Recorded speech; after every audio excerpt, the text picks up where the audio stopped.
kişi də aliment vermək istəmir. Qətnamə qəbul olunub, icraya yönəlib, artıq icraçı ala bilmir də, bax görürsünüz, cəmaət hüququnu bilmir də, kimlər icrası mümkün olan qətnamələr var, icrası mümkün olmayan qətnamələr var. Ala bilmir deyəndə ki, sən aliment bir vicdan məsələsidir.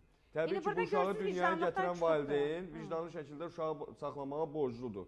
Ata uşaqdan ayrı yaşayırsa, ona aliment ödəməyə borcludur. Gücü çatandan da artıq ana da baxın. Hara müraciət eləsin? Ana da vicdan icraçıya, başqa hara icraçıya müraciət eləyin. Ana da vicdanlı şəkildə anlamalıdır ki, mənim ərə getdiyim oğlan və ya uşaqlarımın atası olan o kişi bir potensialı var da, bir gücü var. O ayda 500 manatdan artıq aliment verə bilmir. Mən ondan 1000 manat necə tələb eləyə bilərəm? Uşağı necə sağlasın? Başa düşdüm də, bəs bu uşaqları 3 uşağı dünyaya gətirəndə də qoy fikirləşsinlər də. Qoy fikirləşsinlər də. Əvvəldən fikirləşmək lazım idi ki, bu uşaqları biz bir yerə çıxarda biləcəyik. Elə dövlətdə dəvə, övladda nəvə deyib, elə uşaq sayı artırmaq şərt deyil. Üstümüzə gələcəklər ki, ay belə artırıq uşaqları. Mən də fikirləşirəm, amma bu saxlamaq lazım. Kimi dindirirsən, deyir, mən dövlət üçün əskər böyüdürəm. Əskəri sağlam böyüdmək lazım.